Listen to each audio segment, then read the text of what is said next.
Welcome, Wargamers, to another starter box review, this time for the game Conquest, Last Argument of Kings by Bellum, and we're exploring their newest faction called the Old Dominion. This is sort of the undead-ish or archetype that Bellum has.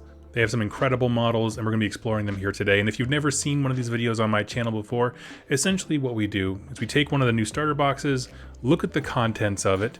We're going to go unit by unit, kind of giving you some context as to, how these fit into the greater faction. And then we're going to end the video with a discussion about its overall value to new and, continuing players. This way, at the end of the video, you will have a firm understanding of what the contents of the box are, what they do on the table, and you can assess for yourself the value of it.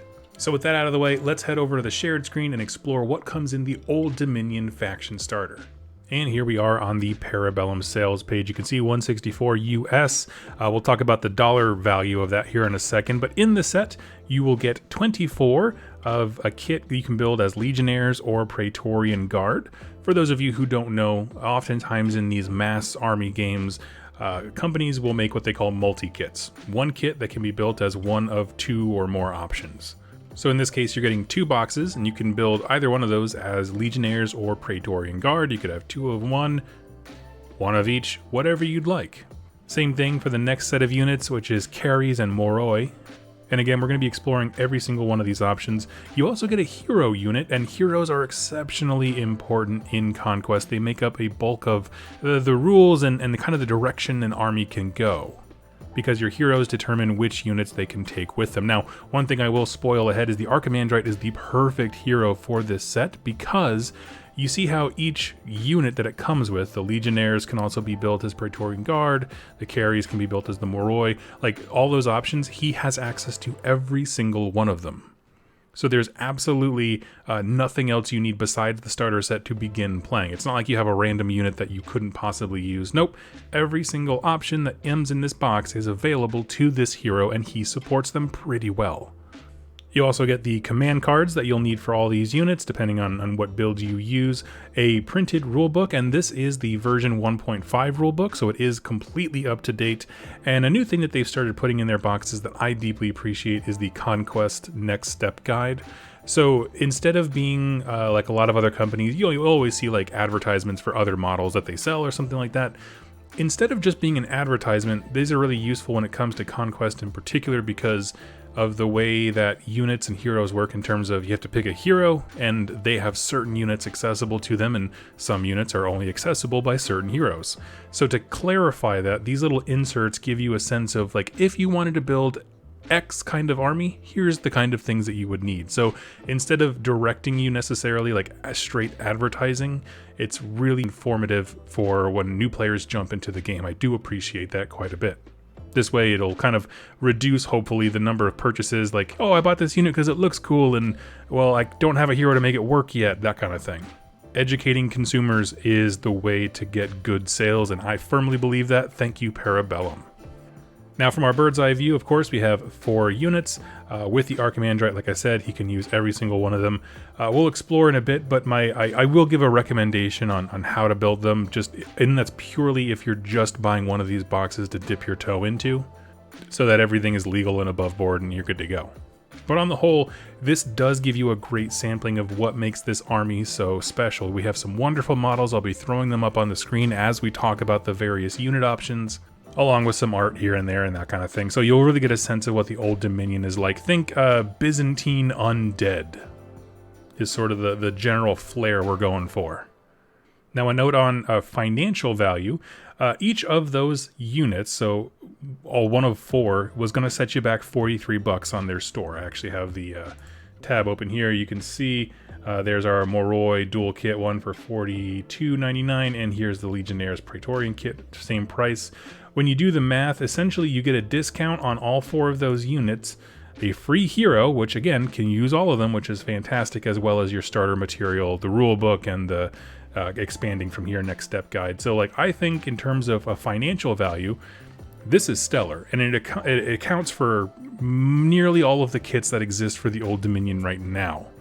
The only exceptions, they do have some other heroes, which are great options to jump into. There's Tigos, Ziliarch, Hierodeacon, all those kinds of things. And of course the cavalry and some other bits and bobs, like a cool mega hero. But what I'm saying is you get most of the faction as it's released at the time of recording. There's going to be more models coming out. It is a fairly robust faction for being a newer one, but it's a great place to start. In fact, you could probably buy 2 of these. You know, if you know that you like Conquest, you could easily buy 2 of these and they would not be wasted purchases at all. So that's the box from a monetary value. At this point, what we're going to do is move over to talking about the actual units that you get within the set, but like from a rules perspective. So it'll give you a sense of if this faction is for you. We'll talk about the army rules just very, very briefly to kind of give it some context. Not going to go too deep dive into that. And then we'll look at the individual unit profiles for the things that come in the box. And we'll cover all the options, all the optional builds for you. One of the things I do want to say though is that if you would like to help support the channel and get a good discount on these kinds of sets or the sets for any army whatsoever, I do have an affiliate link in the code. It does save you real money.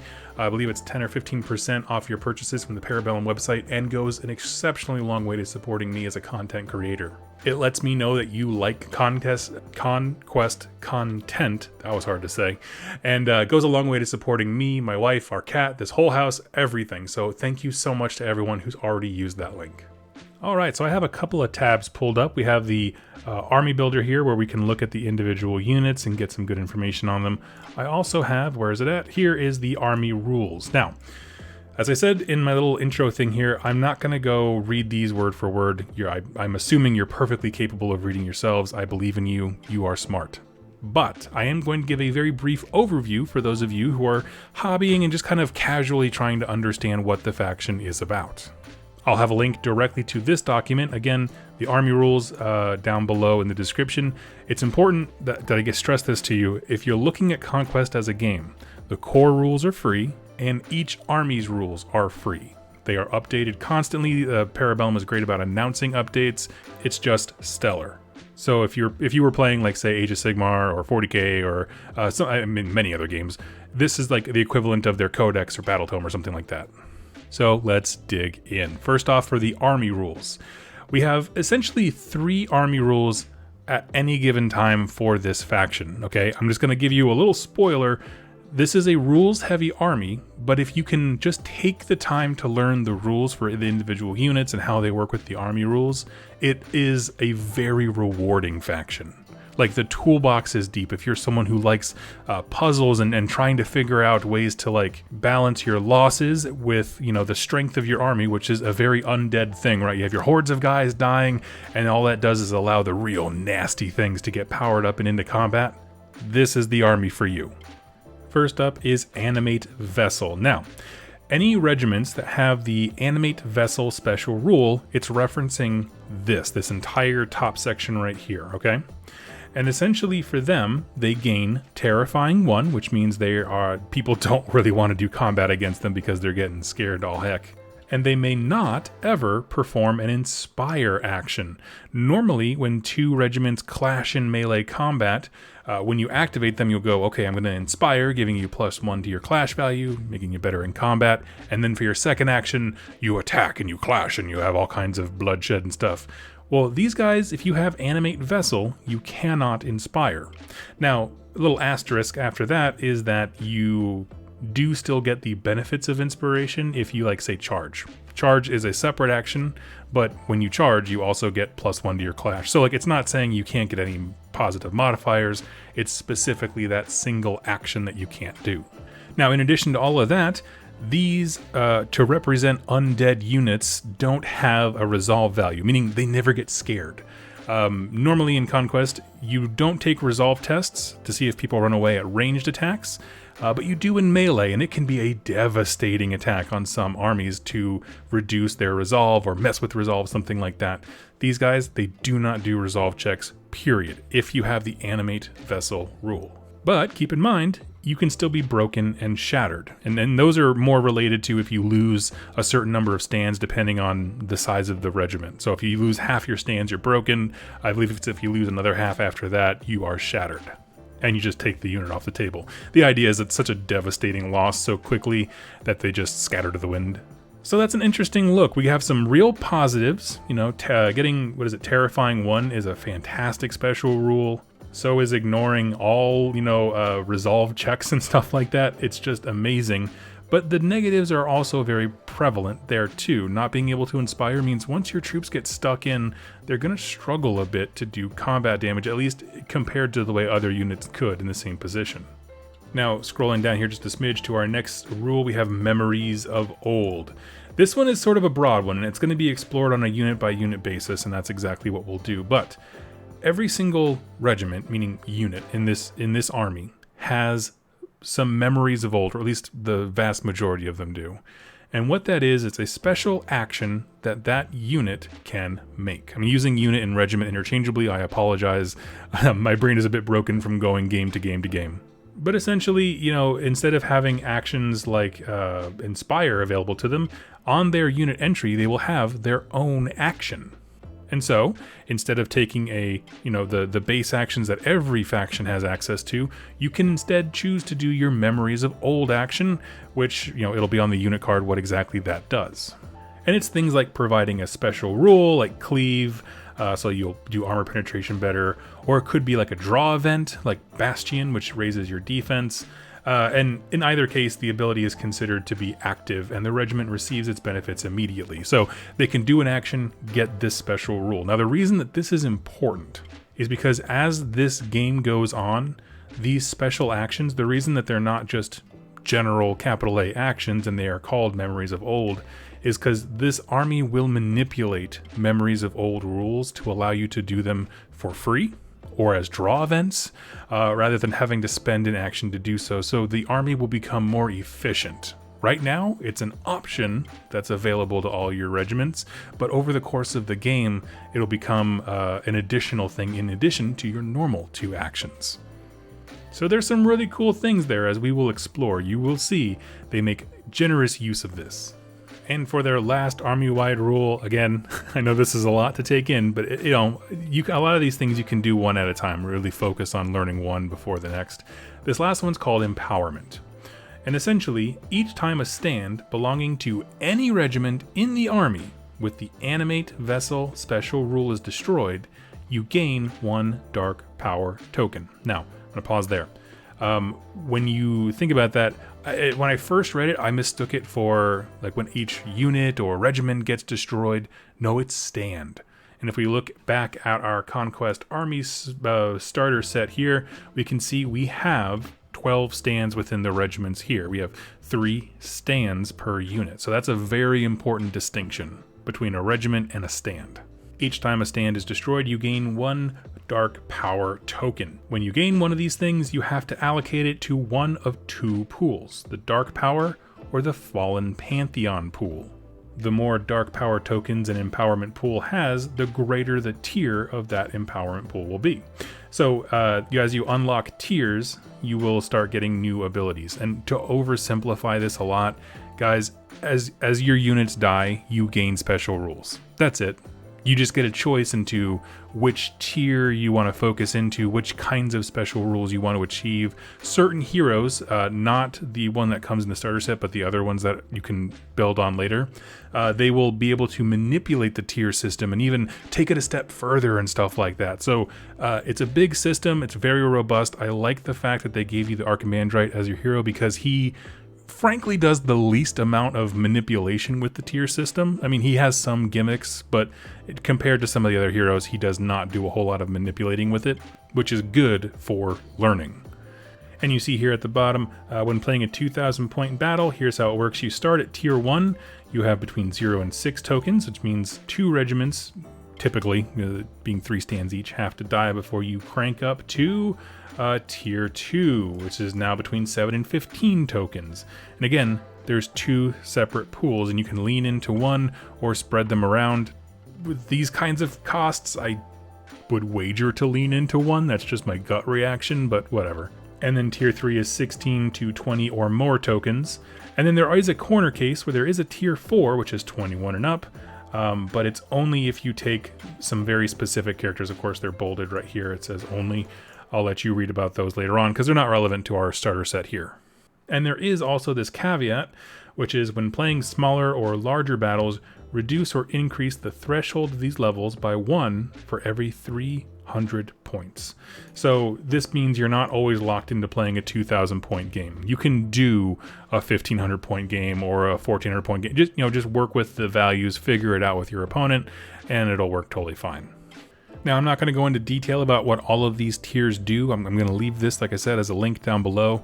But understand that as the army takes casualties, cool options begin to unlock for you. For example, the Dark Power Pool Tier 2, the memories of old actions that you have on each or nearly all of the regiments get to be used as draw events instead of actions, meaning when you activate that unit in a given turn, that action happens for free immediately as a draw event, and then they get their normal 2 actions, which again makes them incredibly efficient. And Tier 2 is going to be the one you're guaranteed to get. I mean, just by virtue of how many bodies this army can bring. It's when you start getting into those higher ones where you're like, this needs to be timed right. I'm not sure if I'm going to be losing enough guys to really bank on this. But overall, what this does is present a system where you have your chaff units that are going to rush forward in a dead rush up the board, try to hold the enemy back off objectives. Your heavier hitters are going to come in as a second or slower wave, but by the time they get there to deliver the punishment, hopefully your skirmishers are evaporating meaningfully, and their deaths are contributing to the Dark Power Pool. And now, when your heavy hitters arrive on the objectives, they are buffed to the 9s with either a tier or 2 upward from where they began, and so they have these cool special rules, and they become the hammers that you always envisioned them to be. It's a very Death Army kind of feel, right? You have your chaff guys, your wall of skeletons go out and die in droves so that your monstrosities and constructs can come in and really sweep stuff up afterwards. So all of that's really cool. Like I said, go read it. We're going to move now over to talking about the individual units. We start with the Archimandrite. This is the hero that you get in this set, and I think it's important to start with the heroes because in Conquest, they really do shape the way that armies are constructed, first of all, in a very practical way, meaning it gives you access or removes access to certain units, but in addition to that, the spells and artifacts and the hero's strengths and abilities really do shape what an army can do on the table. So our Archimandrite here is an infantry. He's a hero, 70 points, movement of 5, Volley 1, Clash 1, 2 attacks means what? He's a book nerd. He is not meant to be in combat. Essentially, within the Old Dominion, this is like a priest class. He's not a fighter. He has 5 wounds, Resolve of Dash because he does have Animate Vessel. Remember, they don't do resolve checks. Defense 1, Evasion 2. On to his special rules. He's got Character, Devout, which Devout is an interesting one. I want to take that apart here. If a stand with the Priest special rule is targeting a regiment with the Devout special rule, it automatically converts 1 spellcasting failure to a success. Well, he is a priest, and we're going to see Devout show up in a number of different regiments in this army, meaning when he tries to cast a buff spell on his own people, you're already counting 1 as a success. It just really amplifies the effectiveness of his spells buffing his opponents, and if he targets an enemy one, absolutely, yeah, that would absolutely work as well. Again, it's one god crushing another. He is a priest, he's rolling 6 dice, that's fantastic. We'll check out his spells here in a little bit. For his Supremacy ability, which is if you take him as your general, you gain this Supremacy ability. Each time this character stand activates, they gain 1 free additional spell casting action. The character stand may not attempt to cast the same spell twice during an activation. The Duag Helm have something very much like this. I don't know if other factions do, but it is exceptionally effective to load him up. It has the added benefit of making the hero a little bit more expensive, so he fills in a little bit of points and he gets a lot of utility. So you get 2 spells, like I said, we'll explore them next after this. And in addition, once per game, the Archimandrite may activate this Supremacy ability to reroll any number of dice when performing spell casting actions, plural, this round.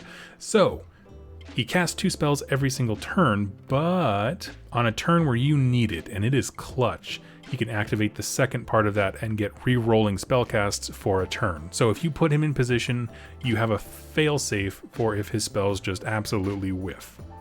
Now as we scroll down on his entry, we see his spells down here. Let's take a look. We have Haslia's Touch, range 12, attunement 3, meaning looking for 3s for successes.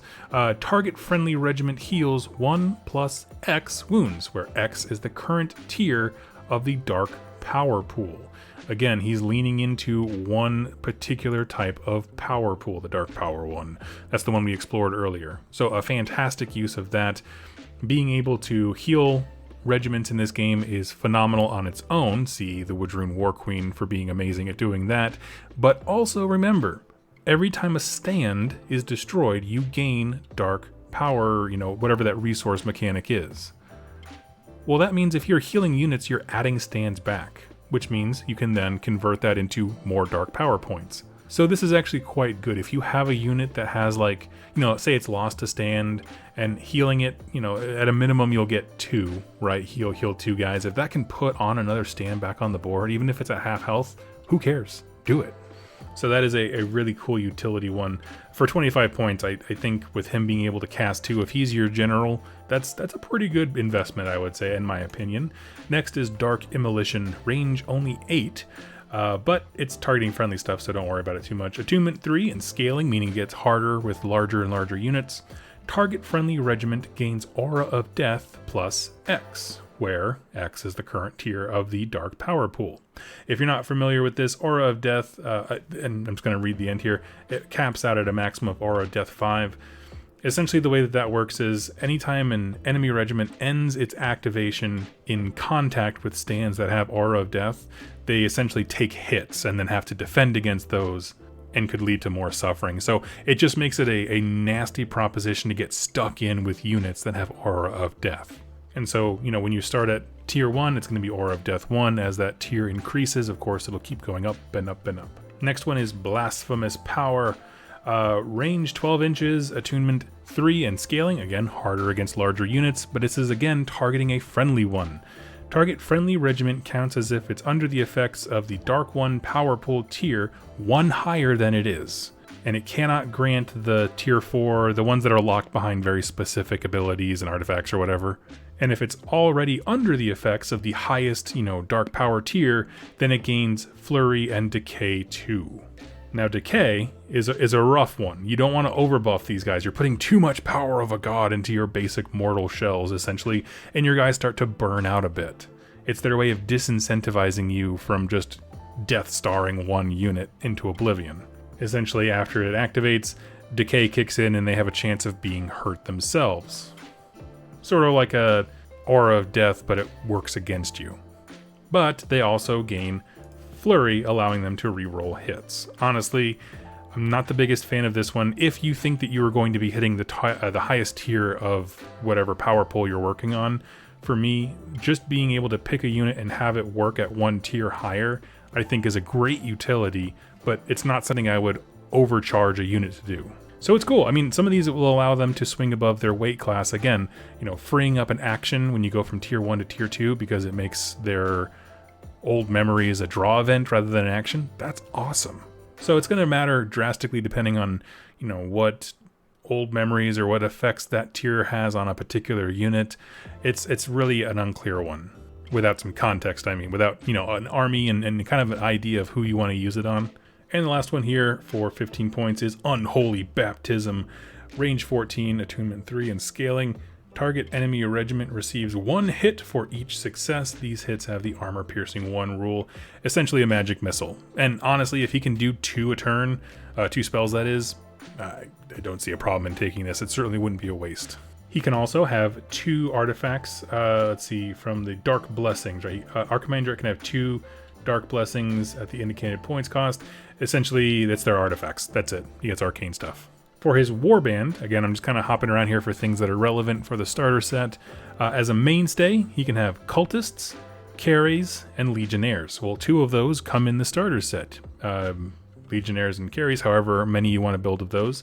For his restricted, he has Bone Golems, the Moroi, Praetorian Guard, and Profane Sepulchre, which just sounds incredible. I don't know what that is, but it sounds awesome. So in this way, if you build the box the way it describes, it's just one of each of those 4 units, and it's a perfectly legal, boom, insta army. As a hero, I like him. For me, I like buffing my own units rather than debuffing my opponent, so he's very good at that. He's going to be having at least 1 unit swing above their weight class if you take that spell to have them go 1 tier up, which could free up a lot of things. As we explore the units, you'll gain a lot more context for how these buffs should start being applied. So let's do that. Let's start off with the carries, right? This is one of the mainstays for the Archimandrite, and it's a pretty cool one.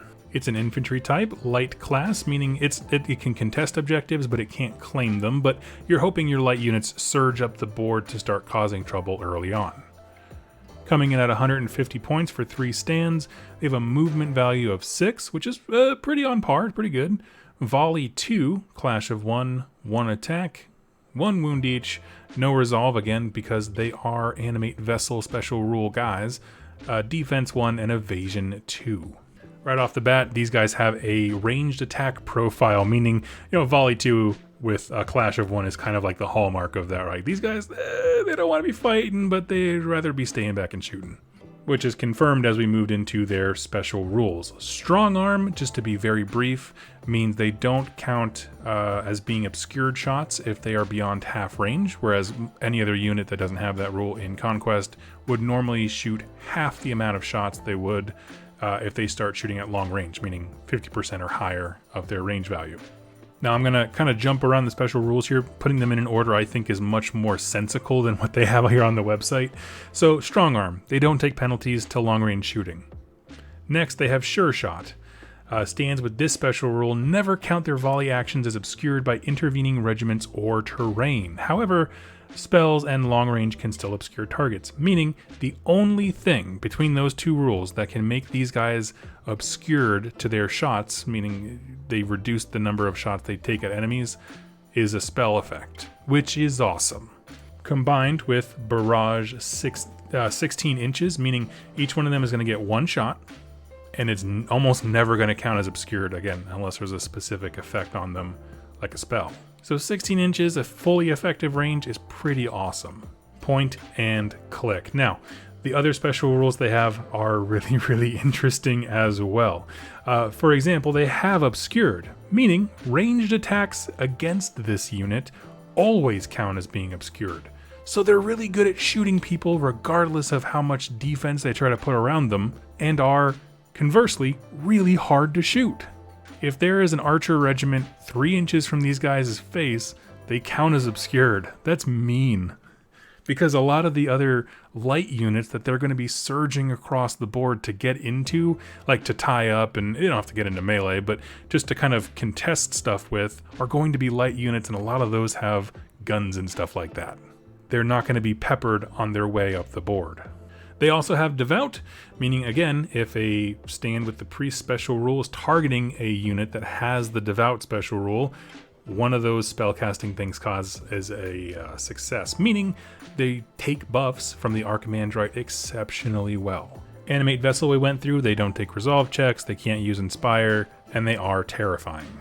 But hey, here's a weird thing. Priest 1 per stand, which means when you buy them at 150 points, they start effectively as Priest 3. Well, hey, that's pretty awesome. Now they do have spells down below, and they do have to choose one of those. They're not, buffing spells. Like, they're not going to empower themselves to do something, because neither of the spells can target a unit, so like they can't use their Devout thing to give them an auto success. But there are some corner cases where like things like that could happen.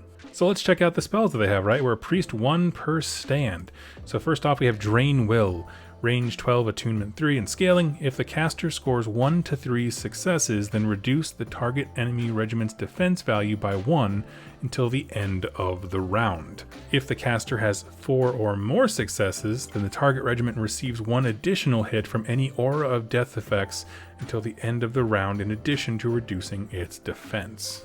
So this is decidedly a good debuff on units. They're just going to be doing -1 to their defense value is great. Yeah, it just makes them a little bit more weak to any other units that would charge them or shoot at them and that kind of thing. The 4 or more, unless I'm seeing it like, if you're really leaning heavy into putting Aura of Death on things through that spell that they have, they can do that. That becomes really good, but that requires a bit of coordination. So I do think that is highly effective and really, really cool. I think it will not happen in your first games because it does require a bit of planning. Next one here is Insanity. range 12, attunement 3. Inflict 2 hits per success. Target enemy regiment rolls defense rolls using their lowest unmodified resolve characteristic instead of their defense value. So you're making attacks, but you're targeting like their morale rather than their weapons. And I like that, or their shields. Wounds resolving from this spell do not trigger morale tests, so that's great. Should the dark power pool reach tier 2, so again, we have another tier specific thing, then any wounds caused by this spell cause 1 additional wound for each unmodified roll of a 6. So now we have exploding 6s on this thing. This effect is cumulative when the dark power pool reaches tier 3. And again, when we hit tier 3, should the dark power pool reach tier 3, then this spell causes morale tests as well. Now, one thing I do have to email in Parabellum with an FAQ about is if this spell specifically interacts with, Blasphemous Power, like that spell from the Archimandrite that counts the regiment as being 1 tier higher than they are. But the wording of it's a bit unclear. It's like, should the dark power pool reach tier 2? Well, does that mean if it's under tier 2, does it mean the unit is affected by this specific spell affected by it? If so, that would be a fantastic way to use that spell to make these guys a bit more effective. But again, I just need an FAQ before I say that with confidence. And then for their Memories of Old ability, again, these are the special actions that each or most of the regiments in the army have. They get to do this priest, like putting the priest rule here means they can actually do spellcasting actions. So at tier 1, they can do the normal actions. They can't do Inspire because they are the animated vessel thing, but they get to do the priest ability now. Well, remember, when we go to tier 2 of that example we gave, Memories of Old becomes a draw event. Well, now for a draw event, they get a free chance to cast either Drain Will or Insanity, and then they get their 2 actions. So you can see how these things begin to really ramp up. They go from having very poor action economy, meaning so many options and only 2 actions, to the second it becomes a draw event, it becomes very, very efficient. Imagine if they activated cast, Drain Will or something like that on the enemy they're in combat with, and then attacked them. That's some good damaging. So that's the carries. Let's go to their optional build, the Moroi. Moroi you're going to see a lot of similarities between these guys because typically when they have alternate builds, they're not vastly different. They usually have one be kind of melee focused, one more ranged focus, just so you can kind of use the same similar looking models in different contexts. So these guys are sort of the melee alternate of the other ones. So again, infantry, they're light, it's great. Movement of 6, volley 1, now it's clash 2, again, our little indicator that this is about melee. 2 attacks each, 1 wound, no resolve, again, they have animate vessel, defense 1, evasion 2. Now, one thing I want to point on this and the last unit, and the ones to come, evasion 2 is fantastic because there's no way to negatively modify it. Armor comes and goes, as it were, but evasion stands forever. As far as special rules, we're going to see a few things that we recognize, of course, Animate Vessel, but they also have Aura of Death too, and we've discussed this before. The longer an enemy unit is in base-to-base contact with someone with Aura of Death, they're taking hits that don't require any kind of hit attack. They just happen. You just take a couple hits, now you need to roll defense rolls for them. So it's almost like they have either this flame around them or there's just something that kills you by being near them. They also have this rule called Fluid Formation. A regiment where all non-character stands have this special rule can take an extra reform action. This action must be used either first or last. A regiment with the Fluid Formation special rule can choose targets and claim line of sight from any arc during a volley action, which is not going to matter to them. That's more for like other skirmishing units that have ranged attacks. But being able to reform, basically you can pivot all around. That makes them a very nimble when it comes to being a light melee unit. This is a wonderful, wonderful unit. When it comes to Memories of Old, their unique action that they can do, if they do it, they gain Cleave 1 and they become wizards, so they can actually cast some spells. So we have some spells down here we'll take a look at. First one is Immolation. Regiment gains Aura of Death plus X until the start of their next activation, where X is the number of successes divided by 2, rounded up. Any regiment affected by this spell has its Aura of Death X rule limited to the maximum of 5. Well, they start with Aura of Death 2, right? So they're going to be rolling, Wizard X plus the number of stands shown. So you start at 3, right? You're gonna roll, let's say you get 2 successes, that would be half, rounding up, so you get an extra 1, boom, Aura of Death 3, which is, it's kind of wonky. I'm not a big fan of how much wording it takes to get that spell to work. The next one is Translocation. The regiment immediately performs a 6-inch march, ignoring all intervening regiments, character stands, and or terrain. A regiment must be placed in a legal position at the end of this movement and not overlap anything. And while performing it, it can move sideways or backwards without having to have its movement. Normally, if you want a unit to kind of shimmy left or shimmy right or back up, they go half your movement value. This negates that. Meaning, between translocation and fluid formation, you are getting an immense amount of board control out of these guys. They can surge forward, again, an additional 6-inch move. They can perfectly line up for the charge they need to. I foresee these guys being incredibly nasty because they are light at your early game harassment units to wipe, your opponent's lights off the board so you can really get those objectives. They're just mean early on. The minute tier 2 kicks in and that becomes a draw event, adding cleave to these guys, yes please. Now again, because they have animate vessel, they're not going to be inspiring, so going to clash 3 is really only going to happen when they charge, in a vacuum, meaning other things can still buff them and that kind of thing. That's totally separate, but it does make them very nasty early game. Diving into the other kit, we have the Legionnaires as the first option. They are infantry, they are medium, okay, so they're going to come on a little bit later, clocking in at 120 points for 3 stands. They have a movement of 5, volley 1, clash 2, only 1 attack, so this is going to be sort of your standard like men-at-arms type unit. 1 wound, they have animate vessel, so there's no resolve checks. Defense 1, evasion 1. And this is where we start to see the army get a little bit more tough, right? The other units, they're going to be evaporating. Those other 2 units are going to be the ones that really fuel your early game dark power pool. But now we start getting into the things that can stay a little bit longer. Because as we look at them, they have shield, meaning they get +1 to their defense on all hits originating from their front arc. So as they move forward up the battlefield, they're effectively going to be at defense 2, which is, not incredible. My Dweghom kind of laugh at that. But compared to, defense 1, evasion 2 on units that can get blasted to smithereens, it's okay. They also have support 1, so if you fill up their ranks, the ranks that are not immediately in combat, the ones who are in the second row line, will contribute additional attacks, making them more effective in large numbers. Animate Vessel, we've explored a few times. And for their memories of old, thankfully this time we don't have wizards, spells, and prayers to look at. They gain Phalanx, which is +1 to its defense against volleys made by enemies within its front arc, and attacks made by enemy stands in contact to its front. Which, it is distinct from shield, even though they sound very similar. This has very clear, it's about volleys and people who are base-to-base contact.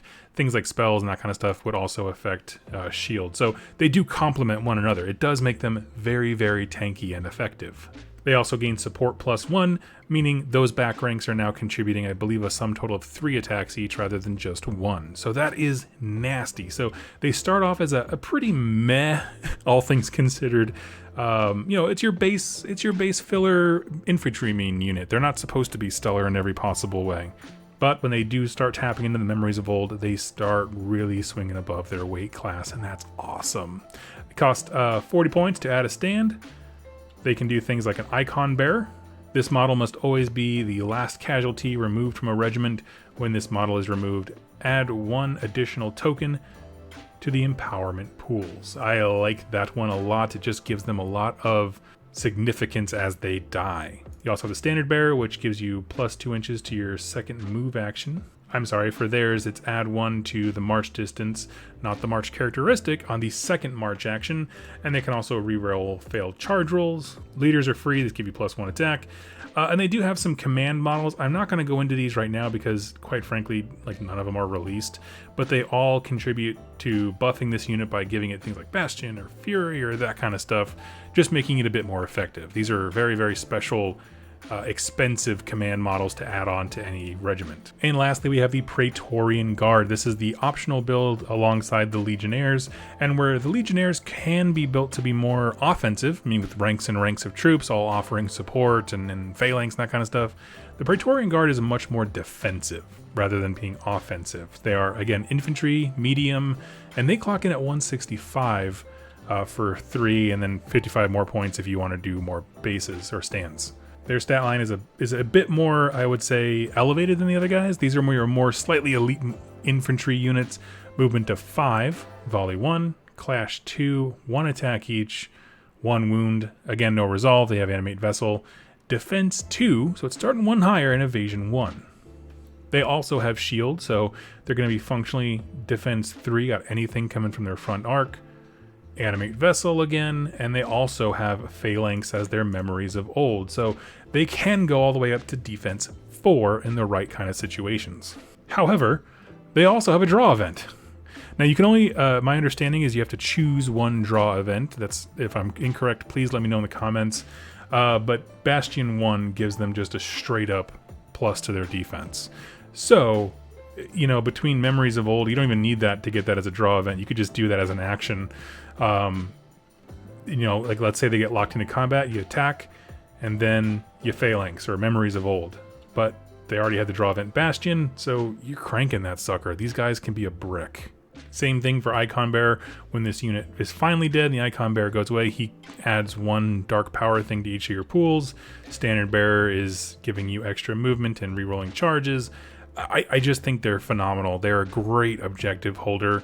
And again, they're coming in a little bit later, so you're going to have your other units rush forward and kind of spook the enemy and try to hold them off, while the Praetorian Guard are going to be able to land on an objective and be like, I dare you to take it.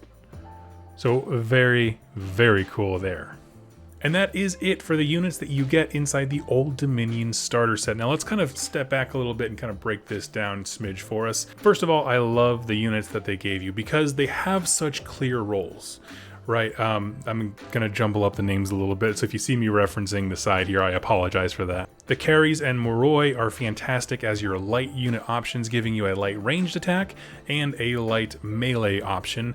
I think of the two, I really like the Moroi more. The Caries are going to be sort of your mainstay option that you need. So it depends on what you want to do. I think one build that could be really cool is 2 units of Legionnaires and then 1 big one of the Moroi, just to surge up the battlefield and just be a menace early game. I think that could be really fun. But, you know, my point being, I think starter sets really should introduce new players to all aspects of the game, or at least as many aspects of the game as that faction kind of plays in. And this does great because you get light unit that can be on the board early. They come in a shooting variety and a melee variety with very clear roles and supporting rules for them. So I like that kind of stuff. That's great for learning what you like about Conquest. Regarding the other one, the Legionnaires and Praetorian Guard, they just, again, have very different roles, both mediums, so you can kind of get some options there. One is your general, I guess, big brick infantry. I see the Legionnaires being very effective in larger numbers because of all those support buffs that they can get. And remember, you can heal those stands and you're still accruing dark power points. You can add more stands back to get more support attacks, so that's awesome. Like, they just play really well with all the things that the Archimandrite can do. And then there's, of course, the Praetorian Guard, who really truly are a defensive unit. They're not going to be blenders, you know, they're not going to have that. But if you just want a single regiment, 3 stands to hop on an objective and cap it, and just kind of dare your opponent to take it, they can do that. And again, healing stands to that only magnifies how nasty they can be. In fact, they would be, I think, a pretty good bodyguard for your Archimandrite if I had to pick one. I mean, certainly in terms of their defensive measure, they are the most defensive unit that you get here. They have high defense, still evasion 1, that kind of thing. But asking other medium regiments to pierce that kind of defense is a tall order, and I think it would, at least, if nothing else, require more from your opponent than you put effort into bringing the Praetorian Guard. And so as we kind of step back again and look at this as a introduction to new players, I think it's fantastic because it's teaching new players a lot about the game. You have your light regiments and medium. You know, if it was all lights or all mediums, I'd say this is kind of crummy, but it's introducing you to having different waves come in at different times. There's a hero that allows you to explore their spell lore and stuff like that. So those kinds of interactions and action economy is very important. The spells he has access to are hyper relevant to every single unit here. Like, nobody doesn't benefit from having stuff healed, having a magic missile on your side against your opponent. His 2 spell casts are awesome. Like, he just does everything that these 4 unit options, no matter what configuration you build, want to do. And in terms of allowing you to slowly learn, you know, the dark power pool, that kind of stuff, I think it's a great set. I really can't say enough about it. It's not even one of those things like the Doeg Home set you can build from one of their multi-kits. You can either build like their light ranged option or a medium sort of Legionnaires equivalent. And those are like way different roles. But with this, I feel like each of these kits is very clear of like, boom, light unit skirmisher, either focused on priests or wizards, depending on Kira's or Moroi, which one you do. And they have different rules as far as shooting and melee, but they kind of fill the same like meta purpose. So there's not like a really wrong choice to me. As long as you have enough mainstays for your restriction options, build whatever you think looks cool. Again, Legionnaires and I believe it's the Cares, the ones you can shoot, are going to be your mainstays. The other 2, the Moroi and the Praetorian Guard, are going to be your restricted. Personally, in terms of introducing a faction to a new set of players, this, I think, in the Wadroon, sorry, there's lightning out there, if you hear that rumble, are the best values for their buck.